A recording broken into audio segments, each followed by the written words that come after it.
émerveillé qu'il y a l'Afrique qui est représentée ici, dans les pavillons que nous sommes, mais je n'ai pas encore tout vu pour faire des commentaires.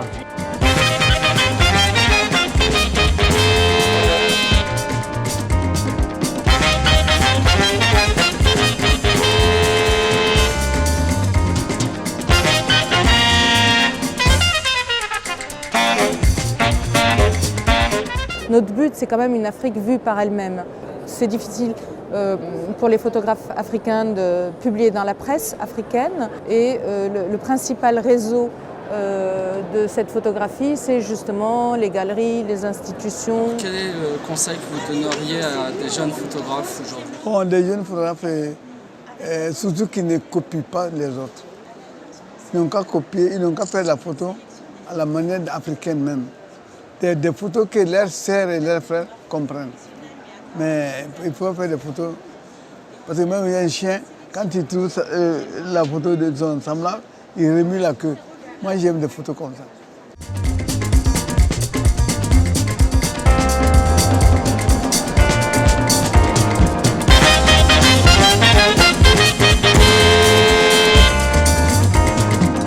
Pêcheurs de nuit, c'est un groupe de pêcheurs qui vivent au lac Tchad. Et l'un des plus grands lacs d'Afrique qui est aujourd'hui menacé par la pollution des eaux. Celui-là, il s'appelle Ahmed. Et celui-là, il s'appelle Aboubakar. C'est un pêcheur aussi. Il est né et grandi au lac. Ces problèmes est vraiment... Ça a touché toute la société.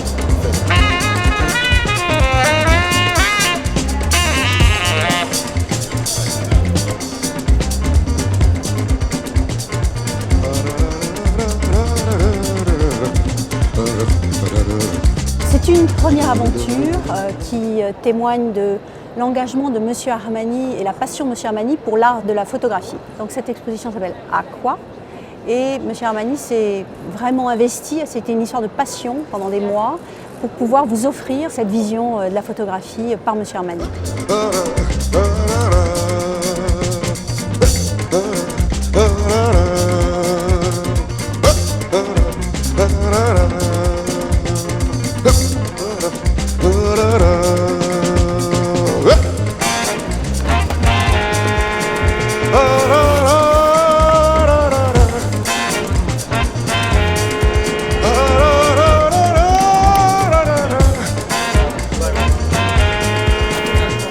Bon, le rêve.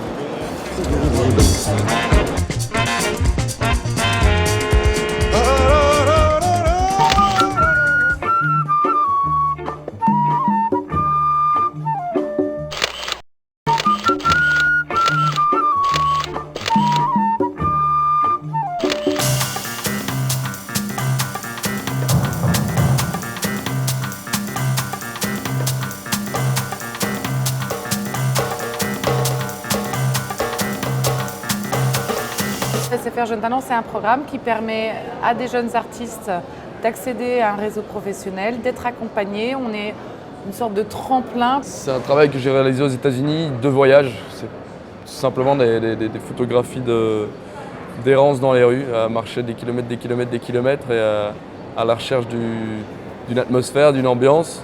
Il y a des choses toutes simples qui sont juste sublimées par une lumière, par un rayon de lumière qui passe entre 2 buildings et qui donne une image d'un endroit tout à fait banal mais qui le rend étonnant par une atmosphère.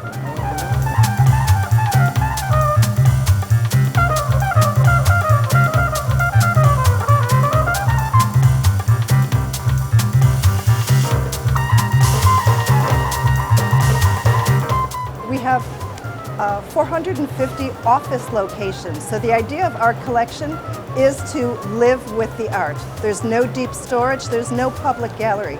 It's all about the working environment serving for the platform of exhibition. So we are showing works that range from 1960, when we started our collection, to today. I'm standing next to the work of Jason Bach, and Jason's work I think is phenomenal, and we're so happy to have him here as our special guest this evening at Paris Photo. He showed me the book and then a few photographs, and 6 photographs later, I was in love.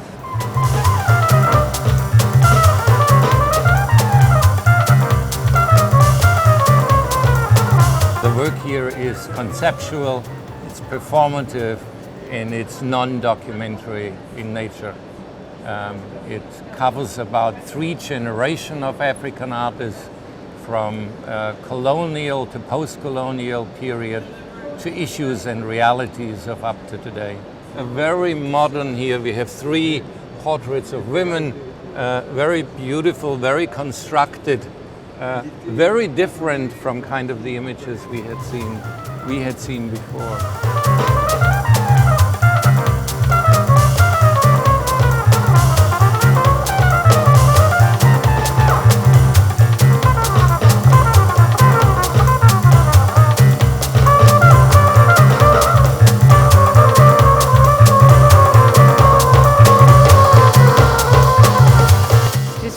Intriguée avec ce que le visuel, comme le photo, ne montre pas.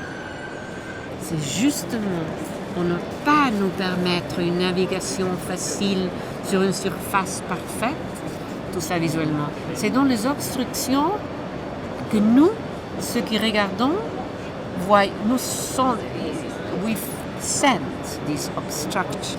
Le risque, c'est justement que tout devient sans obstruction.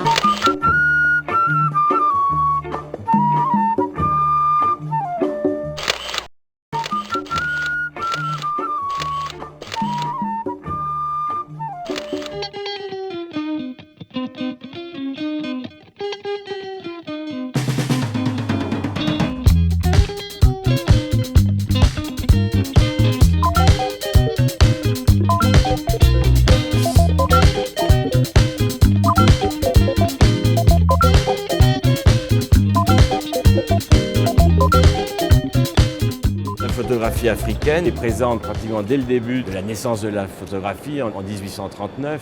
Quelques années plus tard, il y a plein de voyageurs qui circulent partout, qui vont former au passage de jeunes apprentis qui vont monter eux-mêmes des studios et être photographes à part entière.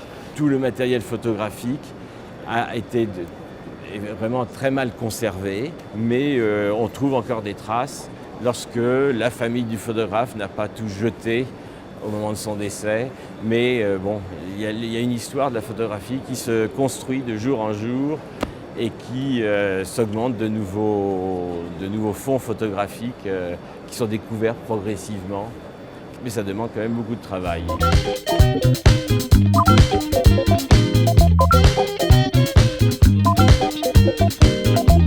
Drum magazine was founded in 1951.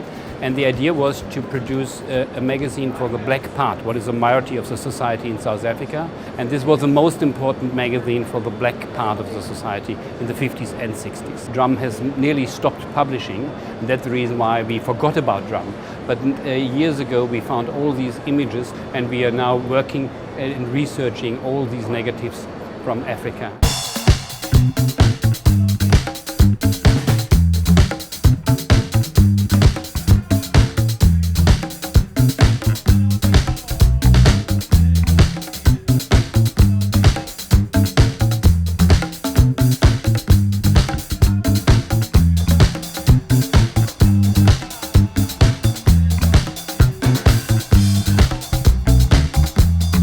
Artists that we're showing mainly being, of course, artists from the continent, but also from the diaspora. We're not only showcasing South African artists. We've got Ayana Jackson, who's Hayes from the United States of America. The project is around images, representation of suffering in photography. The images of suffering has become synonymous, or the black body has become synonymous, or the impoverished body has become synonymous with images of suffering via photography. I chose to base myself in South Africa because of the photography market there. South Africa is really one of the leading outposts worldwide for contemporary photography via the Market Photo Workshop and Wits University and the Michaelis School.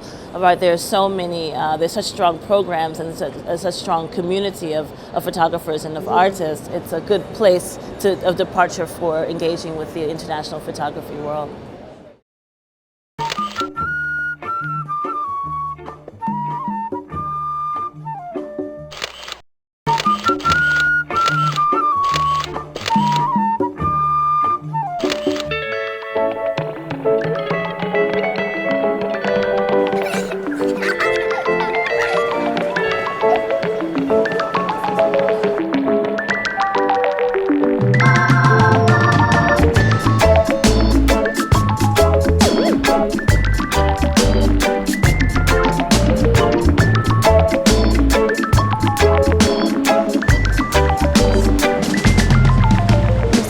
in Photography basé à Londres et nos artistes représentés sont tous des New British Photographers. C'est un vue ironique, satirique, mais aussi très objectif pour voir et pour présenter la culture comme il est à Londres. Quand on regarde ces photos, ça capture l'esprit du Royaume-Uni et surtout de Londres.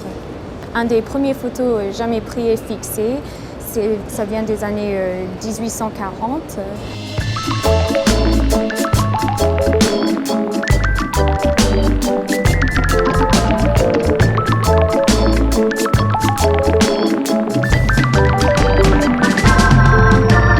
On a décidé de présenter des œuvres de Doug Mike Stone, Gary Fabian Miller et Pierre Cordier. C'est un mélange de l'art contemporain avec la photographie et c'est ça ce qui nous intéresse.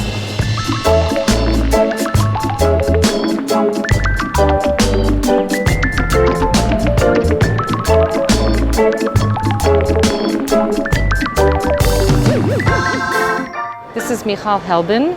She is an emerging photographer from Israel. This particular series is about prisoners in Russia and Ukraine. Prison for men, prison for women, prison for teenage boys, teenage girls. I think these are sisters who have committed a terrible crime. This photograph is by Barry Friedlander. This is a photograph that's composed of hundreds of small individual digital files. So everyone that you see in this photograph were in these positions, but not at precisely the same moment. You can see almost everyone here is wearing something either with a logo, or here's the Nike logo. He's wearing polo, carrying a bag from the Cheesecake Factory. This is from Starbucks. Here's the father and daughter carrying a bag from Crumbs and a cup from Starbucks, and the other man is holding a cup from Starbucks.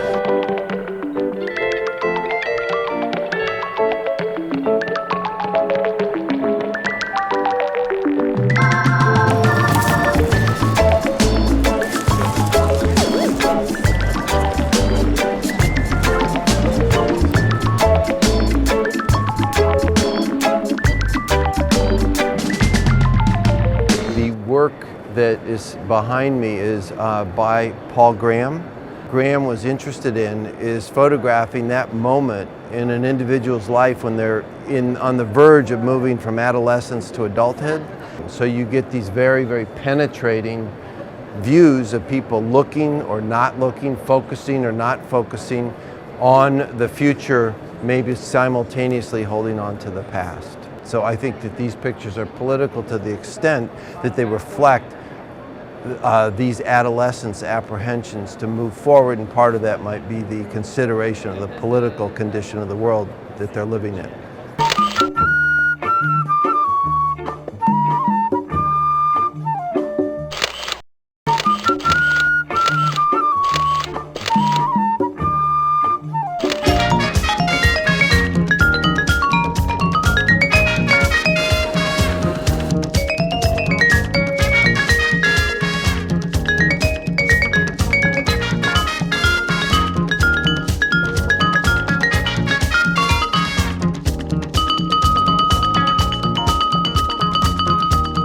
En arrivant au Grand Palais, on a enfin la possibilité de donner toute sa puissance et toute sa place et toute sa richesse à la photographie.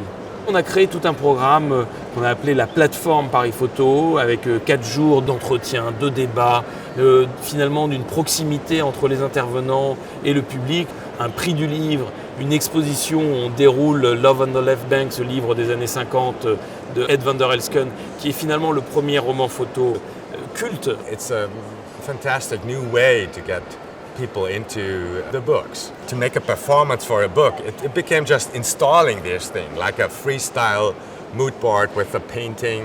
Il y a toujours de la performance dans la photographie. Dès qu'on photographie des personnes, des humains, dès qu'on se déplace, qu'on voit ce qui se passe dans tous les secteurs de l'activité humaine, il y a de la performance.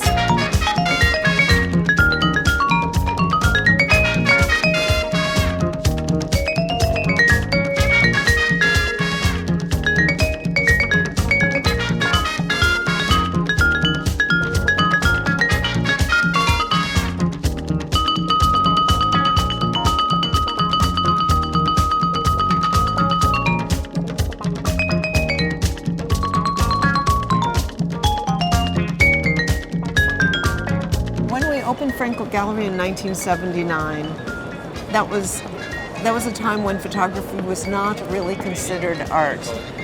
For us to have arrived here, for us as a larger audience to arrive at the Grand Palais, is really a great accomplishment in our lifetimes of photography. Toutes ces photos, elles ont une histoire, mais toutes singulières, une par une. On les a toutes trouvées, soit à 5 h du matin, soit dans des livres, soit chez des marchands, soit chez des collectionneurs. Enfin, il n'y a pas de règle pour toutes ces images. Donc tout d'un coup, arriver à les rassembler, on était très contents cette année-là. Rassembler ici, au Grand Palais, sous la verrière, alors les mettre vraiment en lumière, on ne peut pas faire mieux, c'est extraordinaire.